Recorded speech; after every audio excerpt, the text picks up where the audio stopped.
नमस्कार दोस्तों, physics with Kundan sir में आप सभी लोगों का स्वागत है। आज का जो नया टॉपिक है दोस्तों, गोलाकार चालक की धारिता। जैसा कि पहले पिछले लेक्चर में मैंने आपको बताया था चालक की धारिता के बारे में, तो अब हम लोग यहाँ पर लेंगे। चूँकि चालक किसी भी प्रकार के हो सकते हैं, लेकिन हमारे सिलेबस के अकॉर्डिंग गोलाकार आता है। तो चलिए समझते हैं गोलाकार चालक की धारिता। तो यहाँ पर फिगर मैं पहले से ही बनाया हुआ हूँ, थोड़ा सा देख लेते हैं। इस फिगर को देख लेते हैं क्या कंडीशन कह रहा है। तो आप देखेंगे तो यह एक गोला है। आप देख रहे हैं, आपके सामने दिखाई दे रहा है गोला। और चूंकि यह एक खोखला गोला है और खोखले गोले पर ये किरणें दिखाई गई हैं, यानी रेस दिखाया गया है, जिनको हम बल रेखा कहते हैं। तब हम लोग मानते हैं कि आप सोचिए कि इसको हमने, जो आपको ये दिख रहा है बॉक्स में दिख रहा होगा कि ये गोलाकार खोखला गोला है, तो इस तरीके से अब हम लोग इस खोखले गोले को आवेश देते हैं। तो मान लेते हैं कि इस पर, यहाँ पर आप देखेंगे कि इस गोले को हमने प्लस क्यू आवेश दिया। इस तरीके से आप दिखा दें कि इस गोले को प्लस क्यू आवेश दिया गया।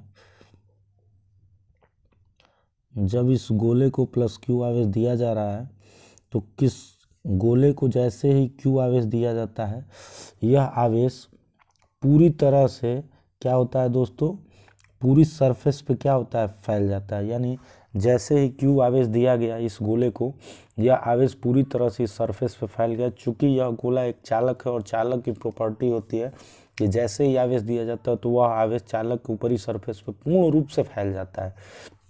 और जैसा कि आपको पता है कि ये चूंकि पॉजिटिव है, और पॉजिटिव से क्या होती है दोस्तों, बल रेखा, पॉजिटिव लाइन से बल रेखा क्या होती है, बाहर की तरफ निकलती है। तो मान लीजिए कि इस तरीके से बल रेखा बाहर निकल रही है। अगर आप गोला मान लेते हैं तो ऐसे ही तो बल रेखा बाहर निकल रही है। यही दिखाया गया है, बल रेखा बाहर की तरफ निकल रही है। क्योंकि आपको पता है कि प्लस से बल रेखाएं क्या होती है, बाहर की तरफ निकलती है। अगर माइनस है तो उसमें बल रेखा क्या होगी, अंदर की तरफ आती है। तो इस कॉन्सेप्ट को आप ध्यान रखिएगा। इसीलिए जो खोखला गोला दिखाया गया है, खोखले गोले को क्यू आवेश दिया जाता है, प्लस क्यू आवेश दिया जाता है, ये पूरी तरह से फैल जाती है। और बल रेखाएं जब खींची जाती है तो ये बल रेखाएं बाहर की तरफ निकलती हुई, बाहर की तरफ निकल रही हैं। तो चलिए हम लोग इसको मिटा देते हैं। तो हम लोग देखेंगे कि अब इसमें, अब हमने मान लिया कि अब यही जो बल रेखा, जो आप ब्लैक कलर का जो बल रेखा दिखाई गई है, आप कह सकते हैं कि, तो यहाँ पर आप कॉन्सेप्ट ये ले सकते हैं कि जो बल रेखाएं हैं, जो ब्लैक कलर की बल रेखा दिखाई गई है, अगर इन बल रेखाओं को जब हम पीछे की तरफ मिलाते हैं तो ये बल रेखाएं कहाँ से मिलती हुई प्रतीत होती है दोस्तों, सेंटर से मिलती हुई प्रतीत होती है। ध्यान दीजिएगा, ये सेंटर से मिलती हुई प्रतीत होती है। यानी जो ब्लैक कलर की बल रेखाएं हैं, उसको जब हम इस तरीके से दिखाते हैं, जब हम पीछे की तरफ मिलाते हैं तो ये कहाँ से, सेंटर से मिलती हुई प्रतीत होती है। अब हमने मान लिया कि गोले की त्रिज्या क्या है दोस्तों, कैपिटल आर है, और ये क्या है, ओ है। सेंटर क्या है, इसका केंद्र है ओ, और इस सेंटर से लेके परिधि के बीच की दूरी क्या है, आर है, कैपिटल आर त्रिज्या है। तो अब देखिए, अब हम लोग इसमें कुछ लिखेंगे। हम लोग लिखेंगे कि माना कि एक गोलीय चालक है। चलिए लिखना हम लोग प्रारंभ करते हैं।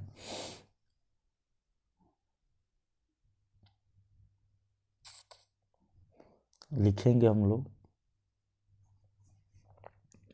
माना कि एक गोलीय चालक है, माना कि एक गोलीय चालक है जिसकी त्रिज्या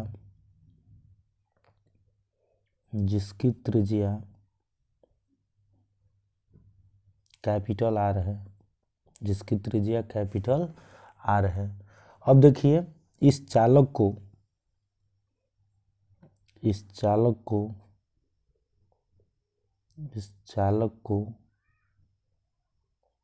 कैपिटल क्यू आवेश देने पर, इस चालक को कैपिटल क्यू आवेश देने पर आवेश देने पर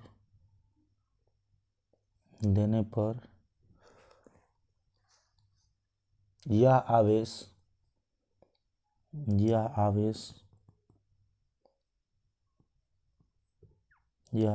गोले के पृष्ठ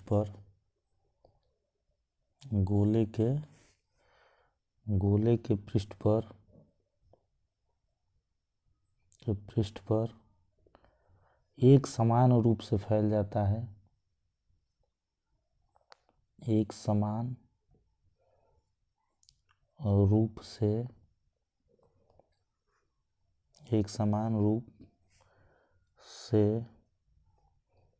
फैल जाता है,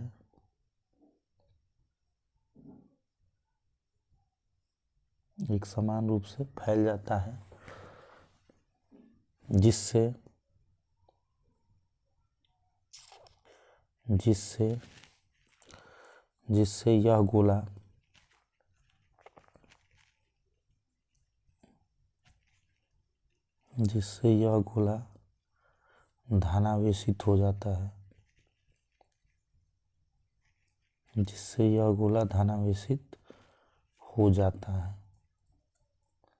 जिससे यह गोला धनावेशित हो जाता है, अब देखिए, अब थोड़ा सा लिखेंगे हम लोग कि यदि इन बल रेखाओं को इन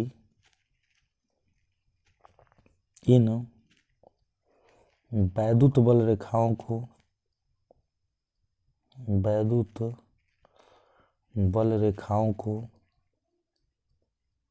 यदि इन वैद्युत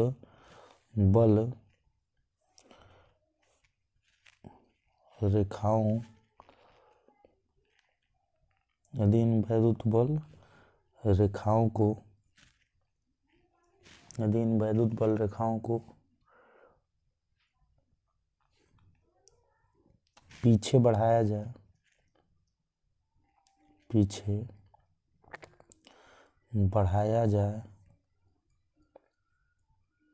तो ये बल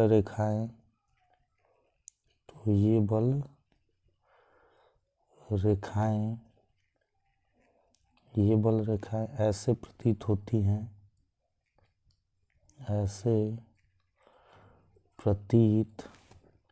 ये बल रेखाएं ऐसे प्रतीत होती हैं जैसे मानो कि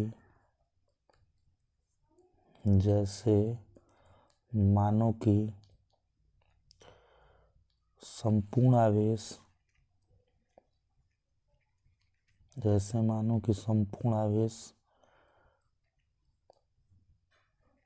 गोले के पृष्ठ पर न होकर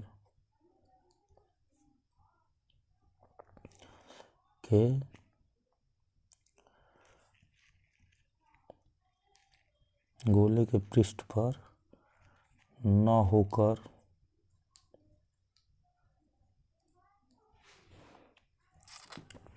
गोले के केंद्र पर स्थित हो।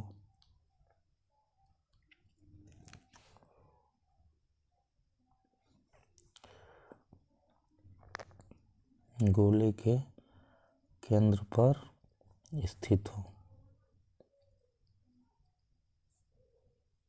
तो दोस्तों ध्यान रखिएगा, एक बार मैं आपको कॉन्सेप्ट समझा दे रहा हूँ कि आप ध्यान रखिएगा कि जब ये बड़ा सा खोखला गोला खींचा जाता है और उसको प्लस क्यू आवेश दिया जाता है, तो ये बल रेखा प्लस क्यू आवेश क्या होता है, पूरी तरह से इस पर फैल जाता है।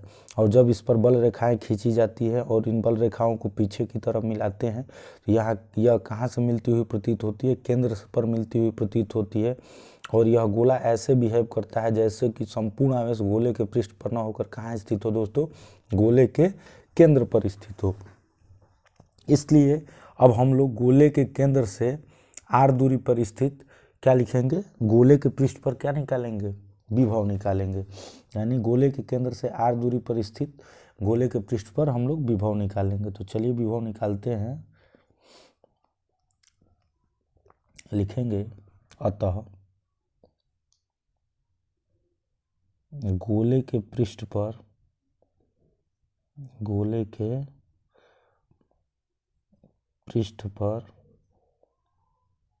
वैद्युत विभव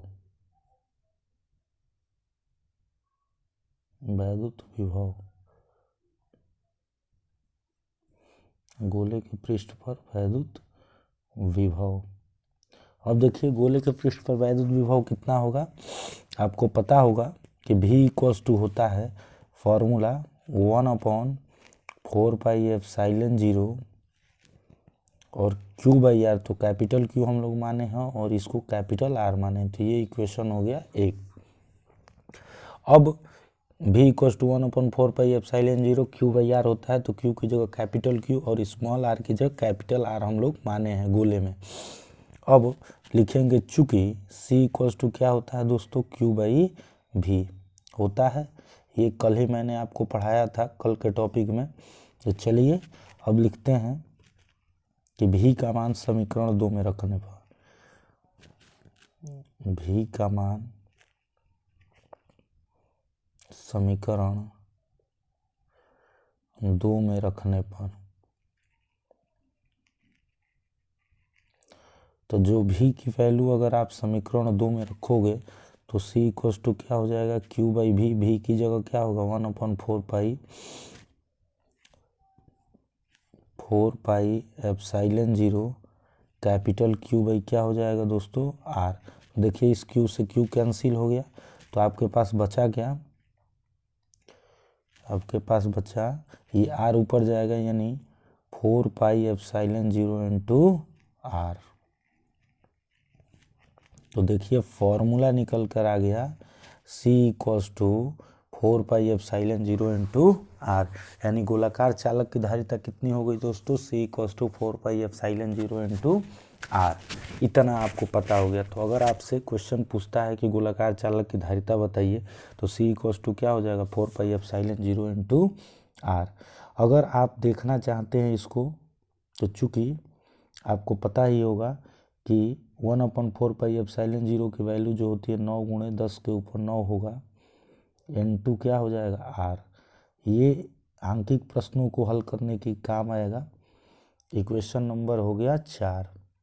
और जैसा कि पता है बराबर और कांस्टेंट हटता है, तो बराबर और 1/9 × 10⁹ है, ये क्या है, एक कांस्टेंट राशि है। और जब कांस्टेंट राशि हटती है तो कांस्टेंट के हटने से डायरेक्टली प्रोपोर्शनल का चिन्ह आता है, तो इसलिए C is directly proportional to क्या हो गया दोस्तों, R। तो कॉन्सेप्ट ध्यान रखिएगा कि अगर R का मान अगर आप देखें, अगर R रेडियस कम है तो उस चालक की धारिता क्या होगी, कम होगी। अगर रेडियस बड़ा है यानी बड़ा गोला है तो उसकी धारिता क्या होगी, ज़्यादा होगी। तो इस कॉन्सेप्ट को ध्यान रखिए। गोलाकार चालक की धारिता क्या होती है, त्रिज्या के अनुक्रमानुपाती होती है। तो आप लिख सकते हैं कि अतः गोलाकार चालक की धारिता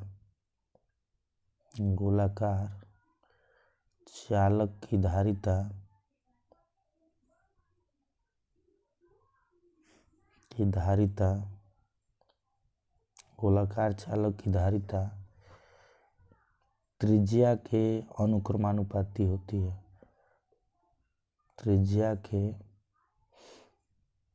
अनुक्रमानुपाती होती है।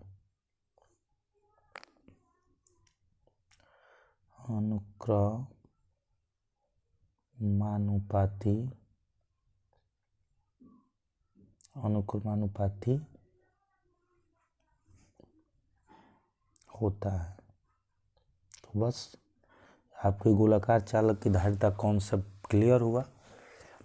तो देखिए गोलाकार में मैं एक बार बता दे रहा हूँ, क्योंकि खोखला गोला जो होता है, खोखला गोला आपने दूसरे चैप्टर में गॉस प्रमेय में आप पढ़े होंगे कि खोखला गोले में जब किसी को आवेश दिया जाता है तो वह आवेश पूरी तरह से फैल जाता है, और जब बल रेखाएं खींचते हैं और उन बल रेखाओं को पीछे मिलाते हैं तो वह केंद्र से मिलती हुई प्रतीत होती है। जैसे यह ऐसा फील कराता गोला कि संपूर्ण आवेश उस गोले के पृष्ठ पर न होकर कहाँ स्थित है दोस्तों, गोले के केंद्र पर स्थित है। और गोलाकार चालक की धारिता कितनी होती है, C = 4πε0 यानी C is directly proportional to, आप R कह सकते हैं।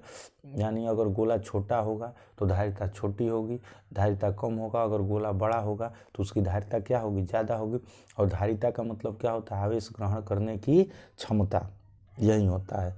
तो इस तरीके से कॉन्सेप्ट आप ध्यान रख सकते हैं। चलिए, मैंने आपसे कल कहा था कि पृथ्वी की धारिता हम लोग निकालना सीखेंगे, तो चलिए बिना देर किए हम लोग अपने टॉपिक पे आते हैं। चलिए मैं हेडिंग डालता हूँ,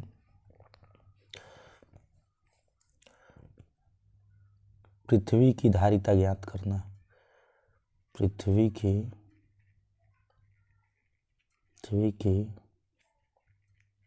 धारिता ज्ञात करना। तो चलिए अब हम लोग पृथ्वी की धारिता को ज्ञात करते हैं। ये हेडिंग होगा, पृथ्वी की धारिता ज्ञात करना। तो जब पृथ्वी की धारिता निकालेंगे तो चूंकि जैसा कि आपको पता है कि पृथ्वी कैसी होती है दोस्तों, गोलाकार होती है, और पता है कि गोले की धारिता C = 4πε0 क्या होता है, R होता है। अगर हम इसके वैल्यू को पुट करके देखें तो ये कितना होगा, चलिए निकाल लेते हैं, रेड वाला ले लेते हैं कलर। तो क्या हो जाएगा यहाँ पर, C = क्या होगा, C = होगा 1/9 × 10⁹ इंटू क्या होगा दोस्तों, R। और जैसा कि पता है कि हम पृथ्वी का धारिता निकाल रहे हैं, तो पृथ्वी की धारिता होगी तो उसमें हमें रेडियस की ज़रूरत होगी, त्रिज्या की ज़रूरत होगी। और पृथ्वी की त्रिज्या कितनी होती है दोस्तों, 6400 किलोमीटर होता है। कितना होता है, 6400 किलोमीटर। 9 × 10⁹ और देखिएगा गुणे 64 लिखेंगे तो 64 यानी पृथ्वी की त्रिज्या आप लिख लीजिएगा 6.4 × 10⁶ होता है। कितना होता है, 6.4 × 10⁶ मीटर। नहीं समझ में आ रहा है तो चलिए मैं ब्रैकेट में आपको समझा रहा हूँ कि कैसे ये होगा। ध्यान रखिएगा, चूँकि पृथ्वी की त्रिज्या आरी बराबर होता है 6400 किलोमीटर। क्या होता है दोस्तों, 6400 किलोमीटर। तो अगर इस किलोमीटर के कॉन्सेप्ट को अगर हम लोग बदलने का प्रयास करें तो ये बताइएगा कि ये 64 हो जाएगा और 1 किलोमीटर बराबर क्या हो जाएगा, 1000 मीटर। तो ये मीटर हो गया 1000 मीटर।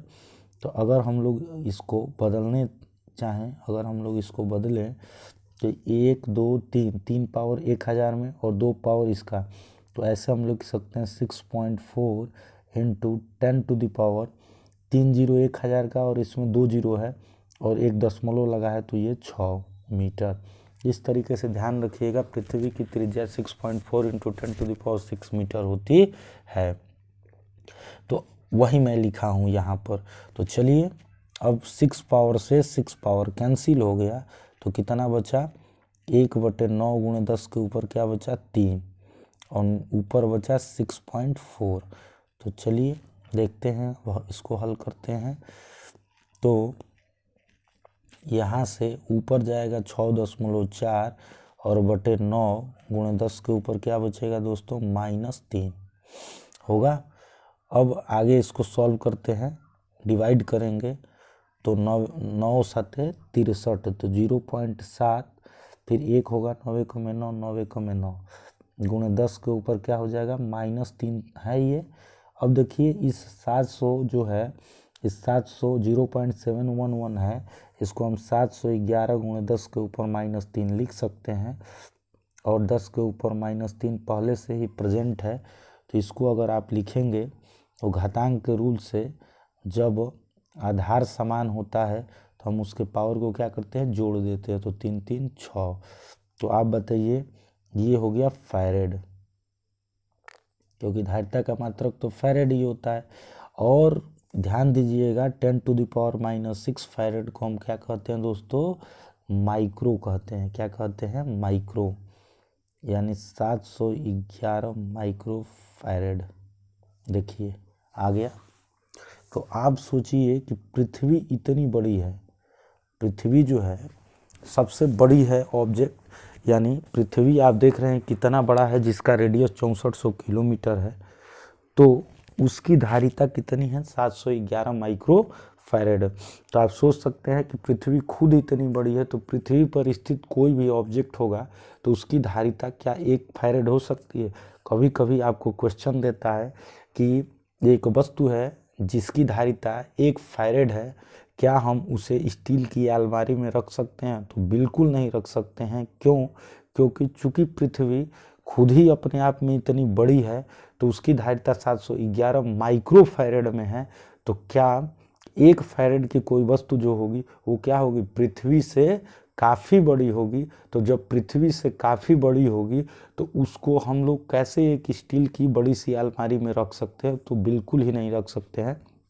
तो ध्यान रखिएगा कि पृथ्वी की धारिता 711 माइक्रो फैरेड होती है।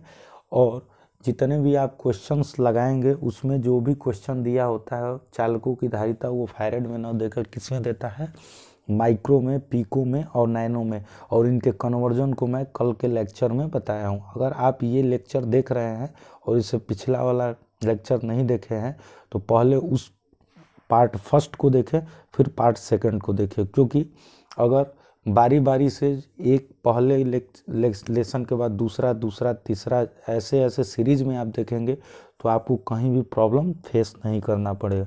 फिर भी अगर कहीं प्रॉब्लम आती है तो आप कमेंट बॉक्स में लिखें और वीडियो को लाइक, शेयर और सब्सक्राइब जरूर करें। थैंक्स। ओके।